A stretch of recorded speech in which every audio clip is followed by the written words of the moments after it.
नमस्कार मित्रांनो, तुला जपणार आहे ह्या मालिकेच्या आजच्या भागात अखेर मीरा आणि अथर्वने एक मोठं पाऊल उचललं आहे.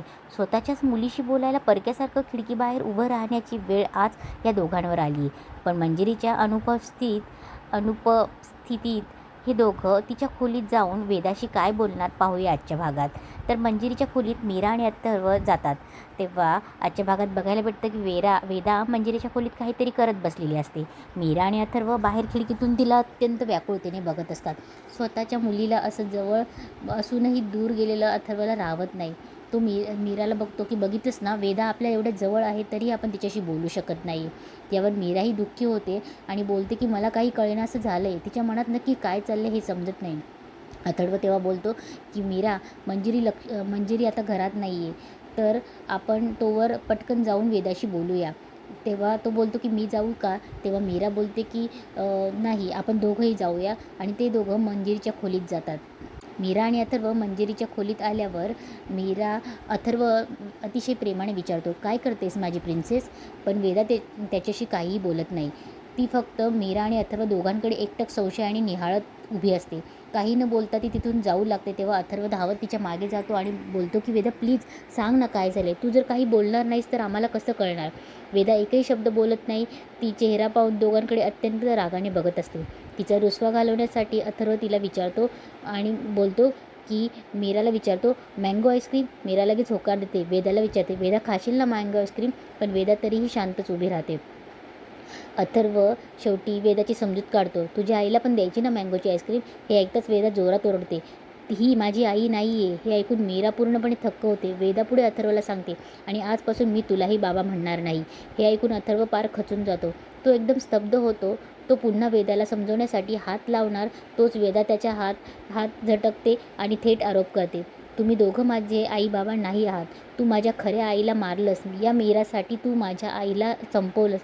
हे हे हे मला माहीत आहे. अथर्व या आरोपाने सुन्न झालेला असतानाच मंजिरी तिथे येते. समोर चाललेला हा सगळा प्रकार पाहून मनातल्या मनात तिला खूप आनंद होतो. वेदा धावत मंजिरीकडे जाते आणि बोलते की आजी. तेव्हा मंजिरी नाटक करत बोलते की काय झालं वेदा? वेदा रागात सांगते, आत्ताच्या आत्ता या दोघांना घराबाहेर काढ, नाहीतर मी जाते घराबाहेर. तेव्हा मंजिरी मुद्दाम खोटं नाटक करत अथर्व आणि मीराला बोलते, अथर्व, मीरा सॉरी, पण प्लीज तुम्ही दोघं बाहेर जाणार, नाहीतर ती अजून चिडेल. मी तिची आजी आहे ना, मी काळजी घेईल तिची. स्वतःच्या मुलीकडून ऐकलेल्या शब्दांमुळे पूर्णपणे हतबल झालेला अथर्व निमित्तपणे खोलीबाहेर पडतो आणि डोळ्यात पाणी आणून मीराही त्याच्या पाठीमागे जाते. मंजिरीचा अथर्व आणि मीरा खोलीबाहेर गेल्यानंतर मंजिरी मिश्किलपणे हसते आणि वेदाला जवळ घेत मनाशीच बोलते, बिच्चारे आईवडील, आता तर यांना माझं ऐकावंच लागेल. तिची ही खेळी पूर्णपणे यशस्वी झाल्यामुळे ती प्रचंड खुश असते. दुसरीकडे माया अडगळीच्या खोलीत भंगाराचं सामान घेऊन येते आणि स्वतःशी पुटपुटत असते, अजितशी लग्न करून ना माझी थेट मोलकरीण झाली. त्यापेक्षा अथर्वशी लग्न केलं असतं तर किती परवडलं असतं मला. आणि मग अशी अनन्या पण बोलली ना की अथर्वसाठी बेस्ट चॉईस आहे मी. माया तिथे उभी असतानाच तिथे लक्ष अचानक खाली पडलेल्या एका कागदावर जाते, जो मीराने काढलेला देवळांचा नकाशा असतो. माया पटकन नकाशा उचलते, पाहते तर देवळांचा नकाशा आहे. पण लगेच तिच्या डोक्यात दुसरीच शंका येते आणि बोलते, हा खजिन्याचा नकाशा तर नसेल ना? तेव्हा हा मोठा क्ल्यू हाती लागल्यावर ती लगेच नकाशा घेऊन तिथून बाहेर जाते. इकडे मीरा आणि अंबिका विचार करत असतात की वेदा अशी का वागते. मीरा काळजीत पडून विचारते, ताई नक्की काय झालंय ग? तेव्हा अंबिका ही हताश होऊन बोलते, काय करायला गेलो आणि काय होऊन बसले. इथे आपल्याला त्या मंदिराचा शोध घ्यायचा आहे, त्या मंजिरीच्या कृत्यांचा आणि त्या त्या चेटकिनीचा अंत करायचा आहे. पण इथे भलतंच घडतंय. पुढे अंबिका मीराला बोलते की मीरा, वेदाला आपण असं स्वतःहून असं काही बोलणार नाही. मला अथर्वने मारले असा संशय तिच्या मनात कोणीतरी भरवला आहे. तिच्यावर नक्कीच काहीतरी जादू केली मंजिरीने. मीरा बोलते की हो ताई, पण आता काय करायचं? यावर अंबिका बोलते की मी माझी शक्ती वापरून पाहण्याचा प्रयत्न केला, पण त्याचा काहीही परिणाम झाला नाही. मला एकच वाटतंय मीरा, आपण वेदाला इथून गायब करायचं. हे ऐकून मीरा चक्रावून जाते, ताई काय बोलतेस तू हे? तेव्हा अंबिका बोलते, अगं मग काय करायचं तू सांग ना. आपण काय हातावर हात धरून बसून राहायचं? आपल्याकडे वेळ खूप कमी आहे आणि वेदा अशी वागत राहिली तर अथर्वांना खूप त्रास होईल. मीरा तिला पटवून द्यायचा प्रयत्न करते की ताई, मला तुझं म्हणणं समजतंय, पण असं गायब करणं हा काही पर्याय नाही आहे ना. अंबिका नाईलाजाने ठीक म्हणते आणि तिथून निघून जाते. अंबिका निघून जाते तेवढ्यात मीरासमोर बघते तर दारात मंजिरी आणि वेदा उभी असतात. मंजिरी पुन्हा एकदा तिच्या चेहऱ्यावर एक कुत्सित हसू आणून मीराकडे बघत उभी असते. हॉलमध्ये अथर्व अंबिकाच्या फोटोपाशी येतो आणि खूप हतबल होऊन तिची माफी मागतो. आय एम सॉरी अंबिका, मी तुला त्या दिवशी वाचवू नाही शकलो. तुला माहिती आहे ती मंजिरी चेटकी नाही. तिथे अंबिकाचा आत्माही उपस्थित असतो. तेवढ्यात अनन्या तिथे येते आणि म्हणते, ती दादा वहिनीची आठवण येते ना, ती असती ना तर आपल्या घरावर ही वेळ आली नसती. तेव्हा अनन्या बोलते की हे सगळं त्या मीरा वहिनीमुळे झालं. यावर अथर्व अत्यंत शांतपणे तिला सांगतो, अनन्या, तुला ज्या अंबिका वहिनीची आठवण येते ना, तिला या मंजिरीने मारले. हे जेव्हा तुला कळेल तेव्हा तू तिला आई म्हणणारच नाही. पण अनन्याचा यावर विश्वास बसत नाही. ती उलट बोलते, सिरियसली दादा, त्या मीरा वहिनी तुझ्यावर काय जादू केली कुणास ठाऊक, असं म्हणून ती रागाने तिथून निघून जाते. जाताना तिला बघून अंबिकाचा आत्मा स्वतःशीच बोलतो आणि अनन्याला म्हणते की अनन्या, जादू मीराने नाही तर त्या मंजिरीने तुझ्यावर केली आहे. मीरा खोलीत असताना तिथे मंजिरी वेदाला घेऊन येते. मंजिरी मुद्दाम वेदाला जवळ घेऊन तिचे लाड करते. हिनवत बोलते, बघितलंस ना आजी तिच्या नातीवर किती प्रेम करते. यानंतर मंजिरी वेदाला आपल्या तालावर नाचवून मीराला तिची ताकद दाखवते.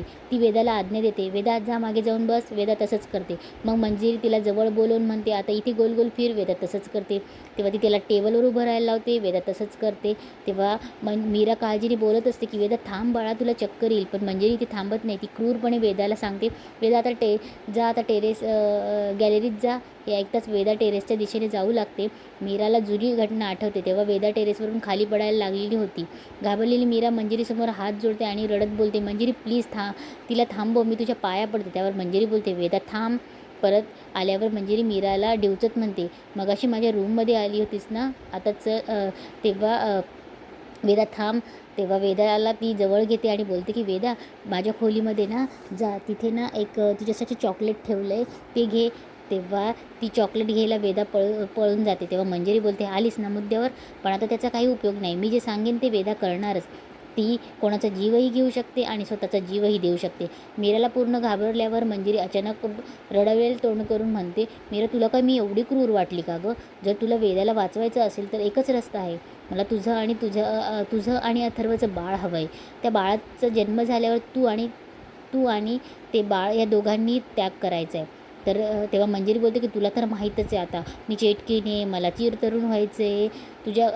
तेव्हा ती पुढे मीराला एवढंही सांगते, अंतिम चेतावणी देते की तुझ्याकडे फक्त अमावस्येपर्यंतचाच वेळ आहे.